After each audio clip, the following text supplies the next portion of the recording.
എന്നെയും ആ എത്ര ഞെട്ട നീ നേരത്തെ പറഞ്ഞതാ.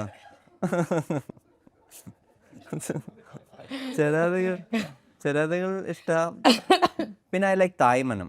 ഇപ്പം അടുത്ത് ചെയ്ത സാധനമുണ്ട്. I like നെബുലകൾ. ലൈക്ക് മോള് ചെറിയ ഡ്രം ആൻഡ് ബേസ്. ആ ഗിറ്റാർ എടുക്ക്. പേളിയുടെ പ്രൊഡക്ഷൻ ഗിറ്റാർ എടുക്ക്. ആക്ച്വലി അത് മൊത്തമായിട്ട് എടുത്തോണ്ട് വരാനല്ല, അതിനകത്ത് ഗിറ്റാർ മാത്രം തന്നാ മതി. ആ തുറക്കാനുള്ള ബുദ്ധി അവരില്ല.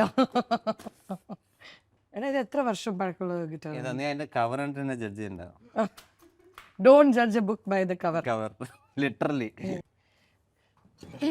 ഓ ആ ട്യൂണിങ് ഞാൻ പറയാ മറ്റേ clip.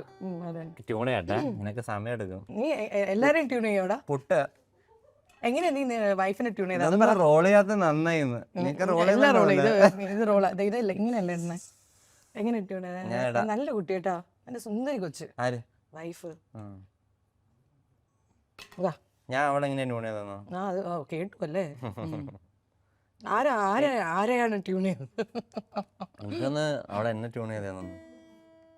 I might have to clarify this in future. ആദ്യം ഞാൻ അവിടെ ട്യൂൺ ചെയ്തത്, പിന്നെ അവിടെ എന്നെ ട്യൂൺ ചെയ്തത്. എൻ്റെ ഡാഡി പറയും ആമ്പിള്ളേരായ അറിഞ്ഞിരിക്കേണ്ട ഒരേ ഒരു കാര്യം ഗിറ്റാറാണെന്ന്. എവിടെ ചെന്നാലും ഇംപ്രസ് ചെയ്യാല. എന്റെ പപ്പയുടെ സ്ഥിരം പരിപാടിയായിരുന്നു ഇത്. ഇംപ്രസ് ചെയ്യണതാ ഈ ഗിറ്റാർ ബാക്കിൽ തൂക്കിയിട്ട് കോളേജിൽ പോകുന്നത്.